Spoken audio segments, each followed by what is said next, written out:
Morning Ride, Tuesday's edition, right here on Delta Television, the People's Pride. Let's look at the papers this morning. It's time for paper review.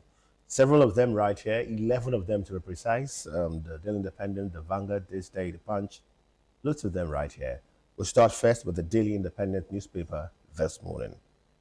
The big headline on the front page of the Daily Independent newspaper says, abandoned ships cost Nigeria 600 billion naira in untapped value. Okay, that's 60 billion naira. Thank God it's lesser. 60 billion naira in untapped value. But that's the big money, by the way. 60 billion naira. Abandoned ships cost Nigeria 60 billion naira in untapped value. Thank you so much, Ogaga. Calling my attention to that. At the top strip, Atiku won't step aside for consensus candidate. Camp insists. Obi rejects Atiku's subsidy plan, slams federal government over mismanaged savings.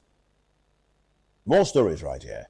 NNPC Shell, UML 118 partners execute agreement for Bonga Southwest FID. Tinubu talks local government chairman on fair resource distribution.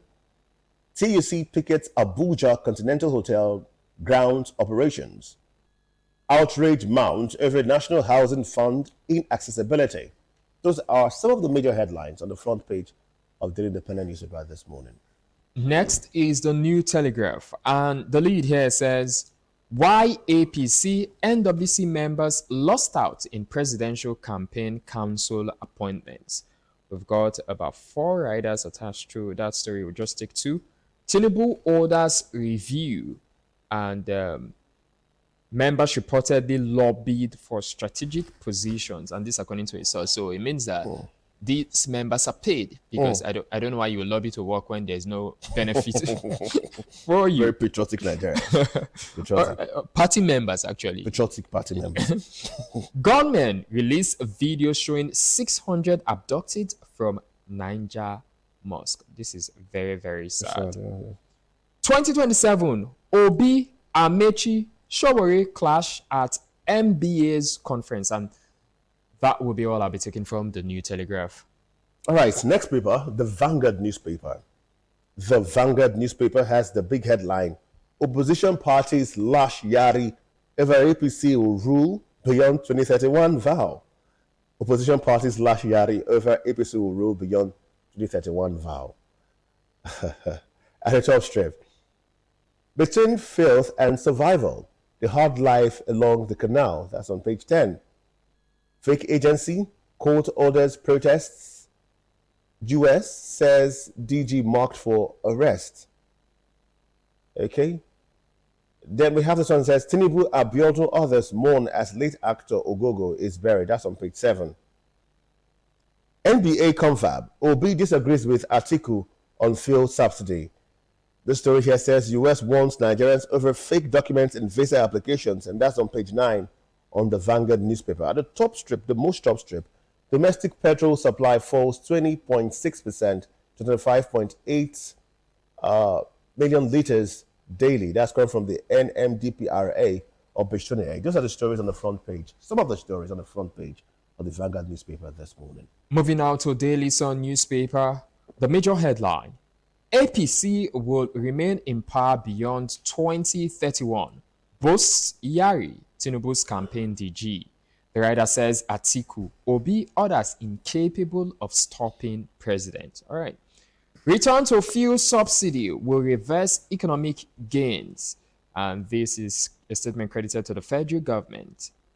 Nigeria's external reserves gain $7.09 billion, hit $52.66 billion.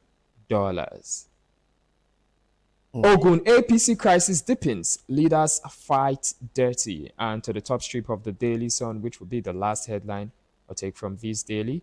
Anglican bishop to federal government, stop denying hardship in Nigeria. You can get details of that on page 26 of the Daily Sun. Now, we'll look at the Guardian newspaper.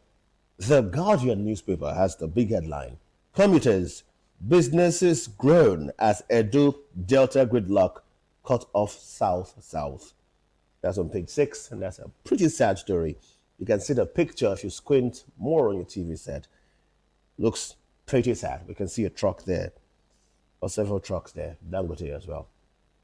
Sad story, sad picture. Other stories making the front page of the Guardian newspaper. Banks account for 92% of suspicious transactions filed in 2025. Obi Shore differ with Atiku over proposed return of petrol subsidy. State impose hidden fees on operators despite slashing ROW charges. Oshun, 2 feared dead as violence rocks Ikire community. At the top strip, 2027, Nigeria needs faithful, not religious president, says Idowu Ferron. I believe that as well. These are some of the stories making the front page of the Guardian newspaper. And there's one that says Dangote holds blend stock imports as domestic petrol supply falls to the 1%. Do grab yourself a copy. These are some of the stories on the front page of the Guardian newspaper this morning. Next for review is the Nation newspaper. The major headline: Why coalition consensus failed by Atiku, Obi, Showore. The writer, I will retain subsidy removal if elected, says NDC candidate. Tinubu leads tributes for Ogogo as Nollywood actor is buried. Crowd as Senator Goje reaffirms APC membership in Gombe. Now to the top strip of the Nation newspaper. Governors won't have absolute control of state police. And this is coming from the Chief of Staff to the President, Honorable Femi Gbajabiamila. How terrorism financiers hide funds by NFRU. Ibadan Ijebu-Ode dualized road ready in 36 months. And lastly, from the Nation newspaper. Minister, Nelfund has disbursed 322 billion naira as student loan. All right, let's now see the front page of the Daily Times newspaper. The Daily Times newspaper has the big headline: Huriwa issues FG 3-week ultimatum to probe Southeast killings. That's on the front page of the Daily Times newspaper. The Daily Times newspaper is up this morning. And we have other stories here at the top strip. Edo Assembly converts ex-speaker's resignation to impeachment. I want to see this story properly on the front page of the Daily Times newspaper. And of course, Naira rallies as Naira rallies as $52.66 billion reserves boost FX firepower. Those are two of the major stories that made the front page, some of the major stories rather, that made the front page of the Daily Times newspaper this morning. We'll move now to the Nigerian Tribune, and just below the masthead, fuel subsidy sparks debate at NBA conference in Rivers. The writers, Showore, Amechi, Obi in fiery exchanges. Return to fuel subsidy will reverse Nigeria's economic gains, a statement credited to the information minister. 2 killed as NURTW motorpark officials clash in Oshun. I think something needs to be done about this violence. Honestly. Pre-election, post-election. JAMB automates candidates' O-level results upload. Begins direct verification with exam bodies. Nigeria lost $1.73 billion to flooding in 3 years. Wow. Tinubu flags off dualization of 56.5 kilometer Ijebu-Ode road. We have a couple of riders there, but won't take them. And the last headline I'll take from the Nigerian Tribune at the top strip. 2027, INEC yet to get full funding 5 months to general election. Can get details of that on page 16 of the Nigerian Tribune. All right, let's look at the Punch newspaper. The Punch newspaper has the big headline: terrorists using dead person's accounts, crowdfunding. This is coming from NFIU, and this is really very worrisome. At the top strip, poor varsity rankings could stunt Nigeria's growth, coming from Jonathan. Africa's growth. Beyond Nigeria, Africa. Yes, stunt Africa's growth, coming from Good Luck Jonathan. That's on page 12 of the Punch newspaper. 2027 debate, Obi Amiti differ over subsidy. That's on page 12 as well. Awujale, ruin house sues Ogum, kingmakers.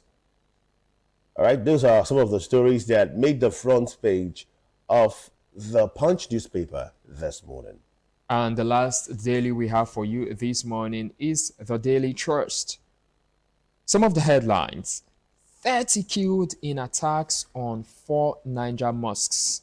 A sad commentary there. Why Tinubu pulled back campaign council list. Okay. Governor Buni, Tinubu's advisor, donates 600 million naira for Jibwi's varsity. 2027, meet the women seeking presidency. If you would like to know them, you can head to page, I think, 40 of the Daily Trust. And lastly, police honor 10 officers killed by bandits. All right. Well, that's also good for the police to have done. Let's also expedite actions to make the police feel like they are honorable and more equipped also to defend themselves. And beyond honoring them, I hope that their families are looked after as well. Yeah, true. We must ensure that, because that's the way to go for Nigeria. You're watching Tuesday's Morning Ride right here on Delta Television, the People's Pride. It's now time for us to go for our first interview segment this morning, and we should look at the Sopadek. The Sopadek boss is here, or rather we have his clip right here, talk about Chief